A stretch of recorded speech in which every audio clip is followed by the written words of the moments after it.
ना कमाने वाली पत्नी, माँ बेटे और बहू तीनों ही खाने के टेबल पर बैठकर खाना खा रहे थे। खाते समय लड़का अपनी पत्नी को बोला, सीमा, तुमने आज भी दाल चावल बनाया? खाना बनाने में तो आलस मत किया करो। तुम बस हाउसवाइफ ही तो हो। तुम घर पर ही तो रहती हो।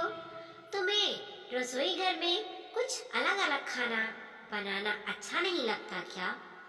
क्यों रोज ही एक ही तरह का खाना बनाती हो? सीमा बोली, आज मैं बनाने वाली थी। मैं आज सूजी की खीर बनाने वाली थी, पर रसोई में सूजी खत्म हो गई। मैंने कल ही ऑर्डर किया था, पर अभी तक आया नहीं। मैं कल बनाऊंगी। रसोई घर में कुकर की सीटी बजती है और खाने के समय सीमा रसोई घर में आती है। रसोई घर से वापस आते वक्त डाइनिंग टेबल पर बैठकर सीमा बोली कि मैंने कुकर में आलू डाले हैं। शाम को मैं आलू के बड़े बनाने वाली हूँ। यह सुनकर उसकी सास को भी खुशी हुई। गोपाल बोला, अच्छा है, तुम दोनों को तुम्हारी पसंद की चीजें बनाने और खाने में बहुत मजा आता है। ऐसे में दरवाजे की बेल बजी। सीमा वापस खाने के टेबल पर से उठी और दरवाजा खोला। डिलीवरी बॉय सूजी लेकर खड़ा था। पार्सल लेकर सीमा वापस खाने के टेबल पर खाना खाने के लिए बैठी। तभी माँ बेटे से बोली कि तूने अगर दरवाजा खोला होता तो फिर क्या होता? बेचारी ठीक से खाना भी नहीं खा सकती। तो बेटा बोला, सॉरी, मैं नहीं उठ सकता। मुझे ऑफिस जाने के लिए देरी हो रही है। फिर रूम में चला जाता है। वो सीमा को आवाज देता है, मेरी फाइल नहीं मिल रही है, तुम ढूंढ कर दो सीमा। फिर एक बार खाने की टेबल से उठने वाली थी और उसकी तरफ जाने वाली थी। तभी सास ने उसे रोका, छोटा बच्चा नहीं है वो, खाओ तुम खाना। थोड़ी देर बाद रूम से गोपाल की आवाज आई, फाइल मिल गई। सास और बहू दोनों ही खाने के टेबल पर एक दूसरे की तरफ देखकर हंसने लगी। गोपाल ऑफिस जाने के लिए निकल गया। सीमा ने सारा काम खत्म किया। रात को आलू बड़ा, खिचड़ी, नाती भी बनाई। खाना देखकर गोपाल और सास खुश हो जाते हैं। सीमा सब काम निपटा के सो जाती है। दूसरे दिन सुबह गोपाल उसके बेडरूम में फाइल ढूंढ रहा था और वह फाइल ढूंढने की वजह से बेडरूम पूरा अस्त व्यस्त कर दिया। गोपाल अकेले में बड़बड़ा रहा था। इसे घर में कभी कभी कोई चीज समय पर नहीं मिलती। इन औरतों को कोई काम नहीं होता, इसीलिए दिन भर इधर का सामान उधर करती रहती है। उसके आवाज से सीमा वापस उसके रूम में आती है और रूम की बुरी हालत देखकर उसे गोपाल पर गुस्सा आता है। वह गोपाल को पूछती है, आप क्या कर रहे हो? तभी गोपाल बोलता है, मैंने तुम्हें पिछले दिन दी हुई फाइल कहाँ पर रखी है? सीमा तुरंत वह फाइल बाहर निकालती है और वह गोपाल को दे देती है। सीमा गोपाल को कहती है, इतना सारा सामान बिखारने से पहले मुझसे एक बार पूछा तो होता, कितना सामान बिखरा पड़ा है? मैं क्या दिन भर यही काम करती रहूं क्या? उल्टा गोपाल सीमा पर चिल्ला देता है और बोलता है कि क्या काम रहता है दिन भर तुम्हें? इतना काम भी तुम नहीं कर सकती क्या? दिन भर सोती ही रहती हो सिर्फ। माँ के कहने पर हाउसवाइफ से शादी करके बहुत बड़ी भूल की मैंने। ऐसा बोलकर गोपाल ऑफिस के लिए निकल गया।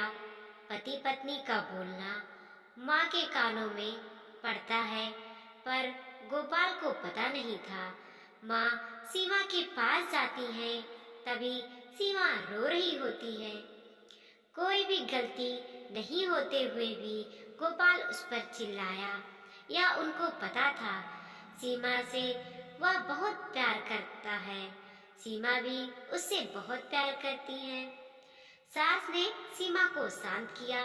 फिर दोनों ने गोपाल को अच्छा सबक सिखाने के लिए प्लान बनाया। दूसरे दिन सुबह गोपाल नींद से जगा। तभी वह सीमा को चाय के लिए चिल्ला रहा था। तभी माँ नजदीकी के सोफे पर बैठी थी।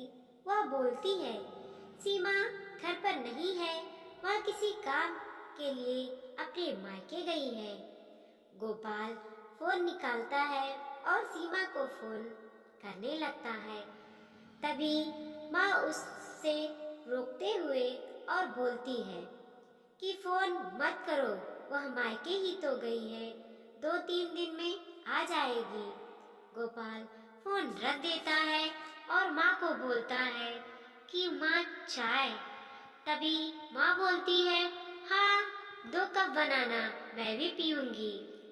इच्छा ना होते हुए भी गोपाल चाय बनाने के लिए रसोई घर में जाता है। माँ सोफे से खड़ी होती है और बेटा गोपाल को पुकारती है।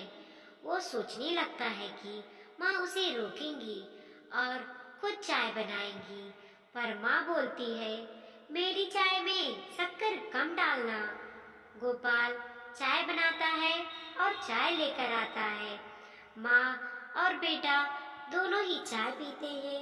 फिर माँ बोली, चाय अच्छी बनाई है पर सीमा जैसी नहीं। वो चाय बनाती है तब तुलसी के पत्ते डालती है।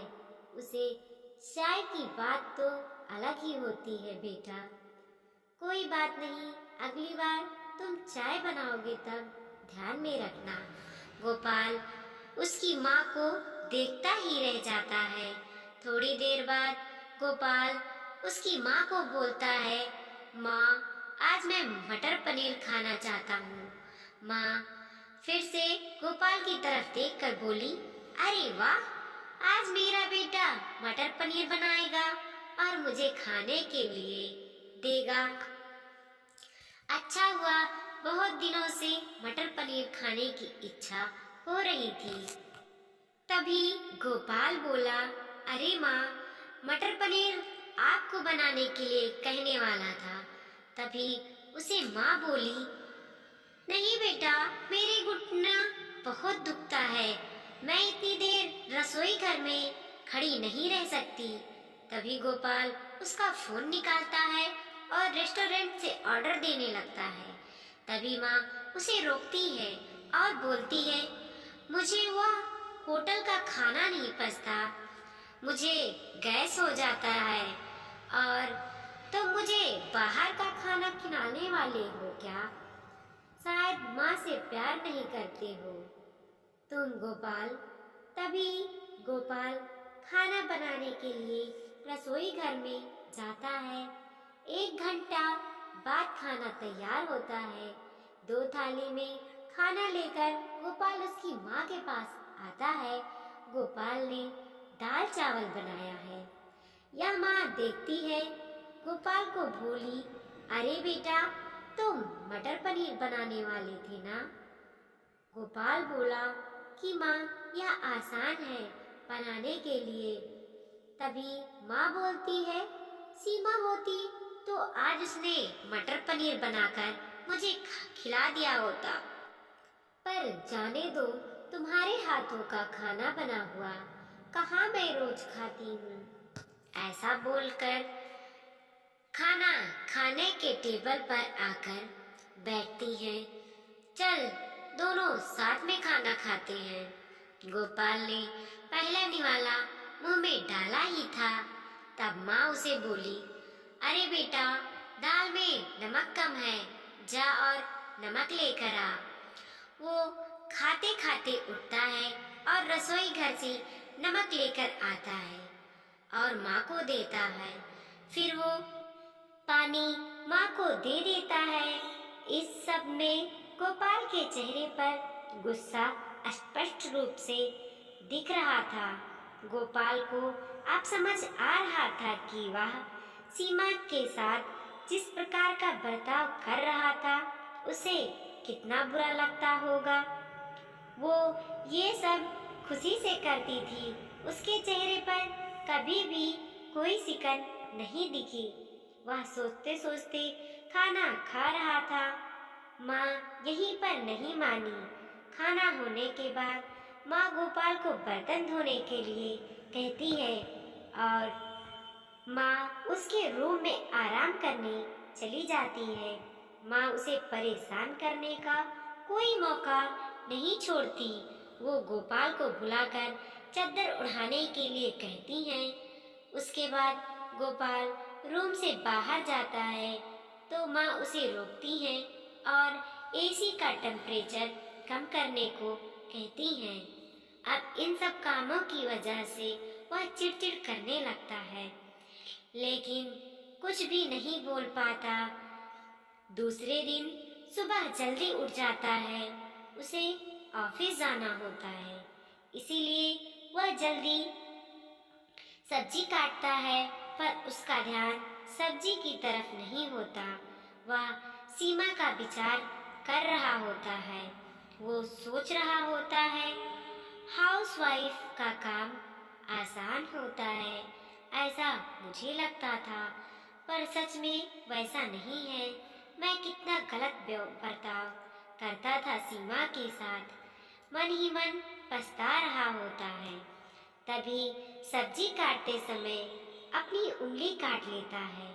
वह उठकर बेसिन में उंगली धोने के लिए जाता है। ऐसे में सीमा उसके पास आती है और हाथ पर पट्टी बांधने लगती है। मतलब सीमा अपने मायके गई ही नहीं थी, गोपाल से छुपकर उनके घर में ही थी। या तो सास और बहू का प्लान का एक हिस्सा था। गोपाल सीमा को देखकर खुश हो जाता है। वह उससे माफी मांगता है।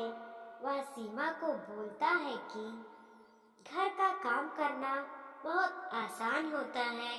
तुम घर पर रहती हो, तुम्हें क्या काम रहता है? ऐसा मैं हमेशा बोलता था, पर एक ही दिन में मुझे सब समझ आ गया। मैं तुम्हें ऐसा कभी नहीं बोलूँगा और इसके आगे हम एक साथ घर के काम करेंगे। अगर घर हमारे दोनों का है तो घर के काम भी हम दोनों ही करेंगे। दोनों का बोलना माँ बाहर से सुन रही थी। वह दोनों के लिए बहुत खुश थी। वीडियो पसंद आया हो तो लाइक कीजिए, कमेंट कीजिए और अपने दोस्तों के साथ ज़रूर शेयर कीजिए। चैनल पर नए हैं तो प्लीज़ सब्सक्राइब कीजिए।